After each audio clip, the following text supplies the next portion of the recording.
à ce rendez-vous de l'information sur EZAE Télévision, le sommaire.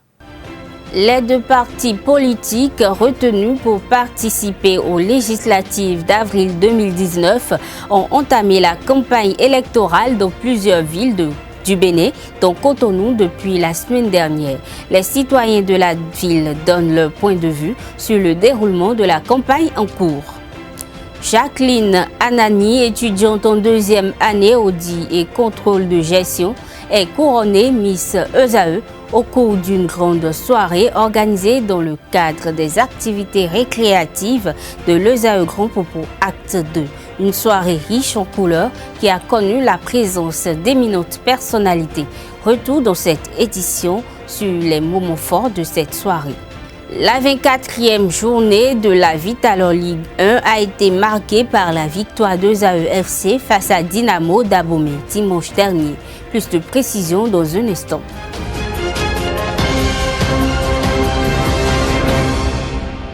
Le colloque sur le panafricanisme a démarré hier 22 avril 2019 à l'Institut de développement et d'échange endogène. C'est parti pour 6 jours de conférences et de débats autour de questions d'autonomisation et de prise en charge des Africains en tenant compte de leurs valeurs intrinsèques. Le franc CFA sera au cœur des échanges pour cette biennale qui reçoit des participants des 5 continents. Professeur Honora Aguessi a procédé en personne à l'ouverture du colloque avec le soutien de la mère Dia, de Valentin Agon et d'autres personnalités qui ont foi en l'Afrique. Le président Patrice Talon a eu à célébrer ses 3 ans à la tête de la République du Bénin en ce mois d'avril. Au cours de ce même mois d'avril, une kyrielle d'événements s'est succédée dans le cadre de la tenue du scrutin pour les élections législatives de 2019. Malgré les appels de l'opposition pour participer à ces élections, quelle que soit l'alchimie, le calendrier électoral suit son cours. La campagne électorale démarrée le 12 avril dernier prendra fin le vendredi prochain. Sur ce, je vous invite à suivre une analyse du chroniqueur Jules Léandre Kitty face à la situation. Et puis vous voyez, avant dans les maisons, devant les maisons, on mettait plusieurs affiches, oui. Mais parfois la tension montait, mais c'était une autre fête. C'est 2 affiches. Alors c'est 2 affiches, deux affiches que certains seront un peu gênés de l'idéologie contraire. Maintenant, non attendez, opposé. Quand vous allez dire, c'est seulement maintenant qu'on leur a trouvé des idéologies. Bon, c'est pour dire quoi? Les thèmes de campagne là, il n'y en aura pas au vrai sens du thème. Parce que pour l'analyste politique que je suis, quand on parle de thème de campagne, on parle de discours politique. C'est autre chose que de dire, et nous soutenons le chef de l'État, nous l'accompagnons pour son programme d'action du gouvernement, sans que d'ailleurs même tous connaissent le contenu. Et finalement, ils vont leur demander, pourquoi les autres, vous ne leur avez pas donné papier? Les autres aussi, probablement, seront sur le terrain pour dire, voici pourquoi on ne nous a pas pris. Donc, les voilà qui viennent. Tout ce que moi, je pense que le discours politique dans un camp comme dans l'autre devrait prendre en compte, ce qui doit être le dénominateur commun, c'est la recherche de la paix. Parce que moi, j'ai eu la preuve, jusqu'à quelques heures de l'intervention du chef de l'État, que ce pays, ceux qui disent qui reprochent au peuple béninois de ne pas être violent, je pense qu'ils se trompent. Parce que ce que moi j'ai lu sous ces plumes-là, les lettres que j'ai lues adressées au chef de l'État, mais franchement, vous savez qu'il reste encore quelque chose dans ce pays.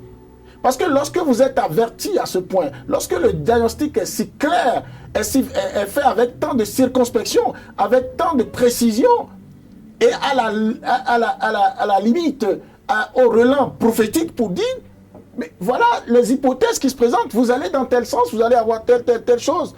Mais donc le chef de l'État doit prendre ça en compte. Mais quand on a fini de faire ça, je suis sûr que le chef de l'État, je le répète, a pris les élections législatives de 2019 comme un rendez-vous à tenir pour que le pays ne tombe pas dans un vide. Et après ça, je sais qu'il va réfléchir beaucoup à ce que le pays est devenu, à ce que notre vivre ensemble est devenu, des divisions qu'il y a. Et donc, à partir de ce moment, voir comment colmater les brèches. Maintenant, pour le discours, je sais qu'il n'y aura pas grand-chose à dire et on aura, qu'on le veuille ou pas, J'ai un ami, je lui rends hommage, hein, c'est un confrère, Bertrand Mengletor, directeur de télévision Carrefour, qui a écrit quelque chose que j'ai lu ce matin, qui me dit, mais on n'a jamais expérimenté une assemblée, on a tout expérimenté sauf une assemblée nationale monocolore dans une démocratie. D'accord? La démocratie béninoise vit aussi sa crise de croissance. Il y a des choses qu'on n'avait pas expérimentées. 90 là, jusqu'à un certain nombre d'années, quand on y a introduit la décentralisation, on n'avait jamais assisté dès le début à des d'institutions, des maires, tout ça. On est rentré dans les tests, on l'a fait. On n'avait jamais noté d'émission à la Cour constitutionnelle. On en a eu. On n'a jamais eu des débats contradictoires et aussi publics à la Cour constitutionnelle. On en a eu. Et Yahi Boni est venu pendant 10 ans, il est rentré dans nos lois, il a appliqué les prérogatives du chef de l'État jusqu'à un niveau donné où on pensait qu'on avait touché le fond. Mais Patrice Talon est venu là pour faire la totale, pour dire oui, voici les prérogatives que j'ai, seulement que là où finalement c'est le peuple et les intellectuels qui lui rappellent qu'il en a plus et il en a particulièrement fortes qui peuvent permettre de sortir de cette situation. Mais là il a dit non, je n'en ai pas. Je comprends que le chef de l'État, il est chef de l'État, président de tous les Béninois, mais il est aussi leader d'un camp politique. À des moments donnés, il faut qu'il fasse l'alliage entre les deux. Il l'a fait. C'est l'option pour lui de dire ce qu'il a dit et on va aux élections. Mais j'avoue que les frustrations sont là. Il y a des partis politiques qui auraient eu, et ça, au niveau du ministère de l'Intérieur, devant le tribunal de la conscience du ministre de l'Intérieur, il doit se poser des questions parce que tant sur le facteur de nombre de partis regroupés. La campagne électorale a démarré depuis le vendredi 12 avril 2019 et se poursuit. Les deux partis en lice se disputent déjà les sièges dans les circonscriptions électorales. Plusieurs posters ont été déposés à quelques artères de la ville de Cotonou, mais les rassemblements se font moins sentir. Les populations de Cotonou se sont prononcées sur le déroulement des manifestations. Ils sont au micro de Marcel Fondi et Dorcas Kamongba.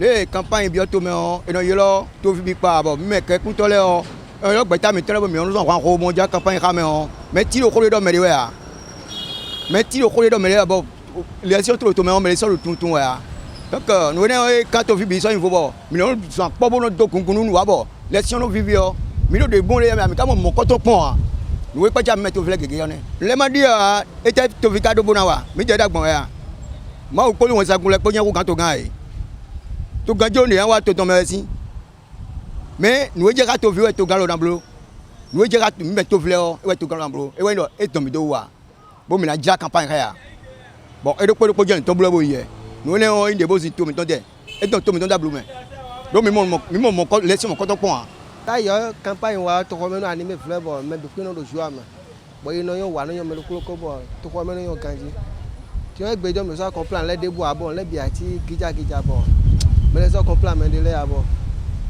le ati gbon mi de su to vi le so mi so complan bo e ti le wa lo keli do kan me alo pade bo e me bi fedo so ple de no blo gbon file o de bla e tin le o e su po a no to e ma su pa o ina ye de fe me le bi ku ko so e wa so le ma animation ma so de a firo po fla fo de tin aye mo fire tin be na no ko de ma te we ma no fi yo dai yo e ko te mo fi le po bo me le no mo to e mo lo ye ba wa ji je on de bo animation no de me o e gbe tin yo firo po le jan je fla fo bo na mo be na no ko de mi mo pe le ka bo mo to le bo mo mele bo mo gbe mi ton le on to mi ton le de me parents le lo de me mais pourtant me bi ma bénéficier ndé a mo me bénéficier le bi bénéficier won gbe ko ton pon me bénéficier to mi no de kamiyan e de mo e pa e de wa to mo e do mo blo we mais kaka je fini o ver mi dero ndeburo no me ado mi dero agad so bon mi do campagne mo de mi mo me de no blo me de blo peut-être me de do juro na blo ti me ka mo opportunité a so we ti di me tun me le ogun we do no na kwa we ja no blo me tun yo mi na do association de quoi mais mi do fi de mi wa fi de bon ene no mo mi na do accompagnement to mo me ko kuna do excitation to no me kwa la participation me ko kuna blo e na do ro to mo na jouer do ndo juro bo ma mo opportunité a na ti o na do mi do me na le to Considérée comme la fête la plus importante du christianisme, la Pâque symbolise à la fois la dernière scène instituant l'Eucharistie, la passion du Christ et sa résurrection. À cet effet, depuis le dimanche dernier, les chrétiens de différentes congrégations religieuses manifestent leur joie et se mettent dans des dispositions nécessaires afin de bénéficier des bénédictions physiques et spirituelles du moment. Ainsi, dans la journée du lundi de Pâques, une équipe de la rédaction s'est rendue dans l'une des églises catholiques de Cotonou afin de comprendre leurs impressions sur cette fête pascale. Ils sont au micro de Marcel Fondi d'Orcas Kamongba. La Pâque ne finit pas. La Pâque ne finit jamais. Tous les dimanches, nous célébrons la Pâque. Donc ce n'est pas que la Pâque finit le dimanche de Pâques et le lundi de Pâques. Non, non, non, non. La Pâque, c'est tous les jours. Et l'Eucharistie, c'est la Pâque. Hein? La messe, c'est la Pâque. Alors, comme objectif, le Seigneur a un message clair, la conversion des cœurs, pour pouvoir bénéficier de la grâce du ciel. Alors, c'est l'objectif à atteindre. Nous marchons tous vers la patrie céleste. C'est l'objectif. Alors, les manifestations, nous savons que nous avons traversé une période de pénitence, de prière, où nous avons jeûné, où nous avons appris à adopter de très bons comportements par rapport aux jours ordinaires. Nous avons essayé de faire ce qui sort un peu de l'ordinaire afin d'amener à nous, les frères qui ne sont pas toujours dans la même démarche, dans la même logique. Et l'Église nous a favorisé la communion fraternelle. Satisfait parce que nous avons vécu ce qu'on appelle la fraternité. Et vous-même, vous l'observez autour de vous. La fraternité est en train d'être vécue. Et quand vous allez faire le tour, vous allez voir que cette fraternité est manifeste et visible au niveau de la paroisse. J'ai eu de bonnes impressions et c'est ce que je souhaitais en prenant mon vol depuis les États-Unis pour venir ici célébrer la Pâque. La Pâque pour moi, d'abord la résurrection du Christ, la réconciliation, vivre la fraternité avec mes frères que j'ai laissés ici. Et c'est ce qui m'a le plus motivé à rentrer. C'est un moment où tout au moins quand on fait bien son carême et on fait les chemins de croix, ça te permet de te réconcilier avec ton Dieu. Ça te permet de rentrer en intimité avec ton Dieu.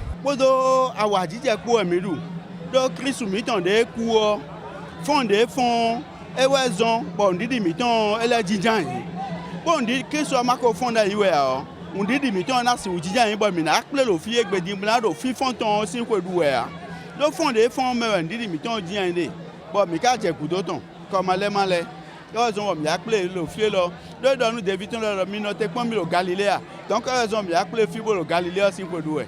Nous aimons et soupa.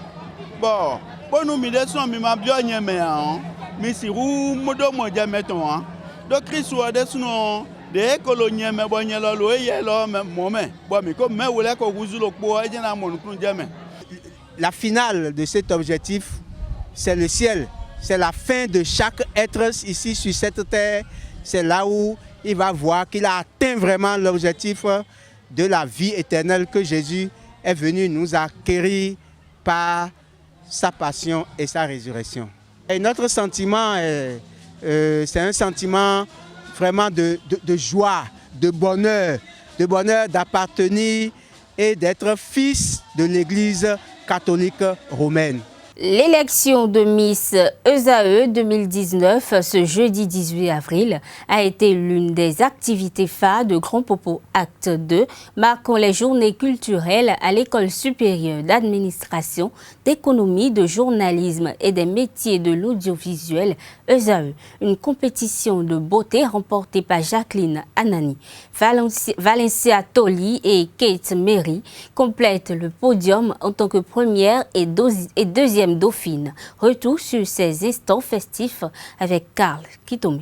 Étudiante en deuxième année d'audit et contrôle de gestion, Jacqueline Anani a remporté la couronne de Miss Esaü 2019 le jeudi 18 avril à l'hôtel Belle Azur de Grand Popo. Comme ça, beaucoup d'émotions. Regardez comment nous on est chaud. Vous voulez ça en même temps? Tcha. D'accord. Première dauphine, candidate numéro 5.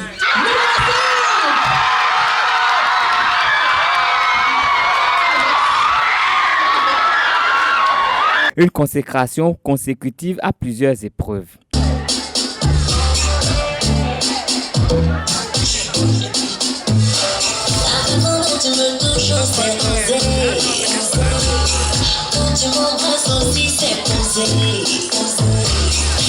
Ta façon de me poser, ta manière de sourire me fait rêver.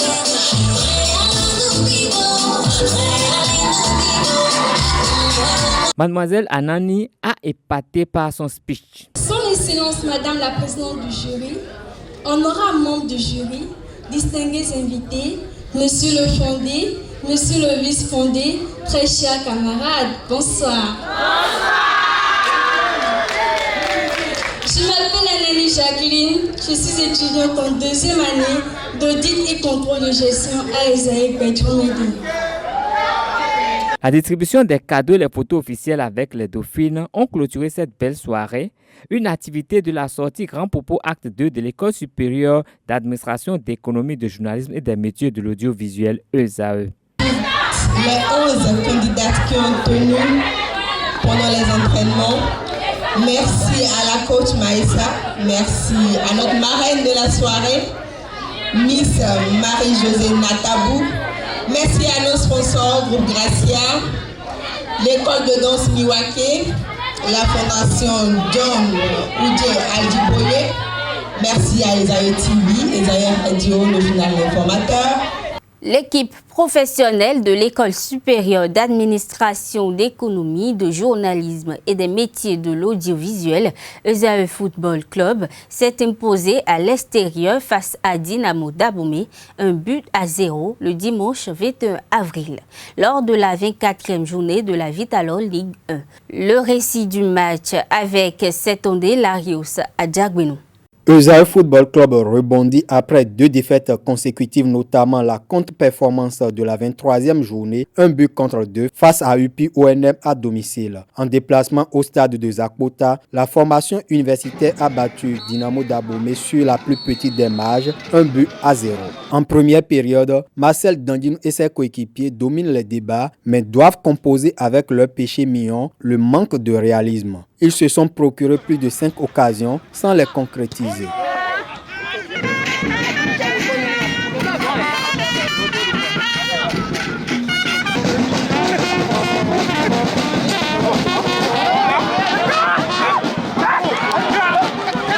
Les joueurs de Dynamo ne font pas mieux. Ils réagissent timidement aux nombreux assauts des visiteurs.